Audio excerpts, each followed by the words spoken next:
तो सबसे पहले हम लोग लीनियर मास डेंसिटी के बारे में समझ लेते हैं। मान लेते हैं कि यह हमारे पास एक यूनिफॉर्म रॉड और इस रॉड के टोटल मास को हम लोग कैपिटल एम बोलते हैं और इस रॉड के लेंथ को हम लोग कैपिटल एल बोल देते हैं।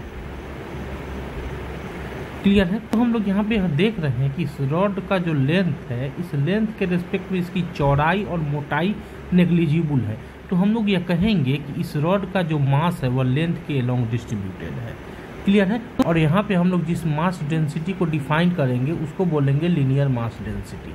क्लियर है? तो लीनियर मास डेंसिटी को लेमडा से इंडिकेट किया गया है और इसको डिफाइन किया गया है मास अपॉन लेंथ। क्लियर है? ठीक। यहाँ पे हमने इस यूनिफॉर्म रॉड का जो टोटल मास माना है वह कैपिटल एम माना है और रॉड का जो लेंथ माना है वह कैपिटल एल माना है। तो इस रॉड का जो लीनियर मास डेंसिटी होगा जिसे हम लोग लेमडा से इंडिकेट करेंगे उसका फॉर्मूला क्या होगा? Lambda is equal to m upon l होगा। क्लियर है? तो हम लोग एक और एग्जाम्पल लेते हैं। मान लेते हैं कि हमारे पास एक रिंग है। तो इस केस में भी हम लोग देखेंगे कि मास जो है वह मास इस रिंग के परिधि पर ही डिस्ट्रीब्यूटेड है। क्लियर है? तो इस समय यदि हम लोग इस रिंग के टोटल मास को कैपिटल एम बोल दे, टोटल मास को क्या बोल दे? कैपिटल एम बोल दे और इस रिंग के रेडियस को कैपिटल आर बोल दे, तो रिंग का जो लेंथ होगा वह लेंथ क्या हो जाएगा? 2 पाई आर के इक्वल होगा। और इस समय जो इस रिंग का अगर हम लोग लीनियर मास डेंसिटी निकालें तो लीनियर मास डेंसिटी हम लोग कैसे निकालेंगे? टोटल मास कैपिटल एम और इस रिंग का लेंथ क्या है? 2 पाई आर है। तो रिंग का जो लीनियर मास डेंसिटी होगा वह क्या हो जाएगा? एम अपॉन 2 पाई आर हो जाएगा। क्लियर है? ठीक। तो लीनियर मास डेंसिटी क्या होता है ये आपको समझ में आ गया है? क्लियर? लीनियर मास डेंसिटी का जो फॉर्मूला है वह क्या है? एम अपॉन एल है। एम का जो यूनिट होता है वह किलोग्राम होता है और एल का जो यूनिट होता है वह मीटर होता है। तो इस लेमडा का जो यूनिट हो जाएगा वह क्या हो जाएगा? किलोग्राम पर मीटर हो जाएगा। क्लियर है? ठीक। यदि इस लेमडा का हम लोग डायमेंशन लिखना चाहें तो लेमडा का जो डायमेंशनल फार्मूला होगा वह क्या हो जाएगा? एम का जो डायमेंशनल फार्मूला होता है वह कैपिटल एम होता है और लेंथ का जो डायमेंशनल फार्मूला होता है वह एल होता है।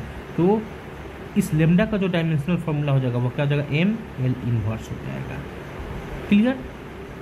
और स्वाभाविक सी बात है लेमडा कैसा क्वांटिटी है? स्केलर क्वांटिटी है। हम लोग आगे पढ़ते हैं सरफेस मास डेंसिटी। तो नेचर में कुछ ऐसे वस्तुएं पाई जाती हैं जिनका जो मास होता है वह उसके सरफेस पे डिस्ट्रीब्यूटेड होता है। जैसे कि हम एक एग्जांपल से आपको स्पष्ट कर देते हैं। तो मान लेते हैं कि यह हमारे पास एक स्क्वायर प्लेट है। तो इस स्क्वायर प्लेट का जो टोटल मास होगा वह टोटल मास उसके एरिया में डिस्ट्रीब्यूटेड होगा। क्लियर? तो इस तरह के रिजिड बॉडी के लिए जो मास डेंसिटी डिफाइन किया गया है उसको बोला गया है सरफेस मास डेंसिटी या एरियल मास डेंसिटी या सुपरफिशियल मास डेंसिटी। क्लियर है? और सरफेस मास डेंसिटी को सिग्मा से इंडिकेट किया गया है और सिग्मा को बोला गया है मास अपॉन एरिया के इक्वल होगा। क्लियर है? तो इस तरीके से कह सकते हैं कि सरफेस मास डेंसिटी या एरियल मास डेंसिटी या सुपरफिशियल मास डेंसिटी जो होगा वह क्या हो जाएगा? मास अपॉन एरिया के इक्वल होगा। क्लियर है? ठीक। तो यदि हम लोग इस स्क्वायर प्लेट के टोटल मास को कैपिटल एम बोल दे और इस स्क्वायर प्लेट के हर एक साइड को ए बोल दे तो इसका जो एरिया होगा वह एरिया का क्या हो जाएगा? ए स्क्वायर के इक्वल होगा। तो इस केस में सिग्मा बराबर हमें क्या मिल जाएगा? Mass upon area. एरिया हमारे पास क्या है? ए स्क्वायर है और मास हमारे पास कितना? एम है। तो सिग्मा बराबर क्या लिखेंगे? एम अपॉन ए स्क्वायर लिखेंगे। क्लियर है? यूनिट अगर हम लोग इसका लिखना चाहें तो यूनिट हम लोग क्या लिखेंगे? इसका मास का यूनिट क्या होता है? किलोग्राम। और एरिया यदि हम लोग डायमेंशनल फार्मूला लिखना चाहें सिग्मा का तो हम लोग क्या लिखेंगे? मास एम का जो डायमेंशनल फार्मूला एम ही होगा और एरिया का जो डायमेंशनल फार्मूला होता है वो एल स्क्वायर होता है। तो हम लोग क्या लिखेंगे? एम इंटू एल पर पावर -2। क्लियर है? और स्वाभाविक सी बात है यह कैसा क्वांटिटी है? स्केलर क्वांटिटी है। क्लियर? अब हम लोग सीख लेते हैं वॉल्यूम मास डेंसिटी। नेचर में कुछ इस तरीके के रिजिड बॉडीज पाए जाते हैं जिनमें मास का डिस्ट्रीब्यूशन पूरे वॉल्यूम में होता है। क्लियर है? और वैसे रिजिड बॉडी के मास डेंसिटी को कैलकुलेट करने के लिए हम लोग वॉल्यूम मास डेंसिटी को डिफाइन करते हैं। मान लेते हैं कि यह हमारे पास एक सॉलिड स्फीयर है। क्या है? सॉलिड स्फीयर है।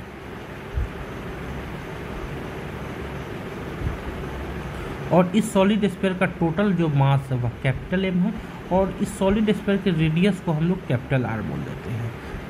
तो इस सॉलिड स्फीयर का जो मास होगा वह उसके पूरे वॉल्यूम में डिस्ट्रीब्यूटेड होगा। क्लियर है? तो इस समय जिस मास डेंसिटी को हम लोग कैलकुलेट करेंगे उस मास डेंसिटी को बोलेंगे वॉल्यूम मास डेंसिटी। तो वॉल्यूम मास डेंसिटी को हम लोग इंडिकेट करते हैं रो से, और रो को हम लोग डिफाइन करते हैं मास अपॉन वॉल्यूम। क्लियर है? तो रो का जो डेफिनेशन है वह क्या है? मास अपॉन वॉल्यूम है। यानी कि जब कभी भी हमें वैसा रिजिड बॉडी मिल जाए जिस रिजिड बॉडी में मास का डिस्ट्रीब्यूशन उसके पूरे वॉल्यूम में हो, तो उस समय यदि हमको मास डेंसिटी कैलकुलेट करना होगा तो हम लोग कौन सा मास डेंसिटी कैलकुलेट करेंगे? वॉल्यूम मास डेंसिटी कैलकुलेट करेंगे। तो इस सॉलिड स्फीयर का मास हमने कैपिटल एम माना और इसका रेडियस कितना माना? कैपिटल आर माना। तो इसका जो वॉल्यूम होगा वह वॉल्यूम क्या हो जाएगा? 4/3 पाई आर क्यू होगा। क्लियर है? तो इसका जो वॉल्यूम होता है वह 4/3 पाई आर क्यू होता है। इस सॉलिड स्फीयर का जो वॉल्यूम मास डेंसिटी होगा यानी कि रो जो होगा वह किसके इक्वल होगा? टोटल मास कैपिटल एम है और वॉल्यूम कितना है? 4/3 पाई आर क्यू है, इसके इक्वल होगा। क्लियर है?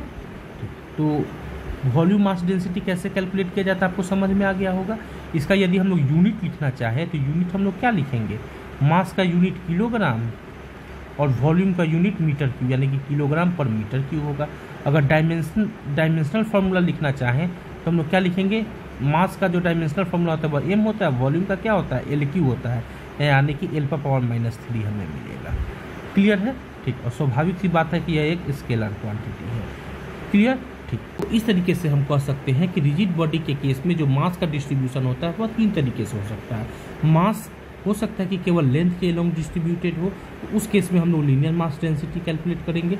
हो सकता है कि मास पूरे एरिया पर डिस्ट्रीब्यूटेड हो, उस समय हम लोग सरफेस मास डेंसिटी कैलकुलेट करेंगे। और हो सकता है कि मास पूरे वॉल्यूम में डिस्ट्रीब्यूटेड हो, तो उस समय हम लोग वॉल्यूम मास डेंसिटी कैलकुलेट करेंगे। क्लियर है?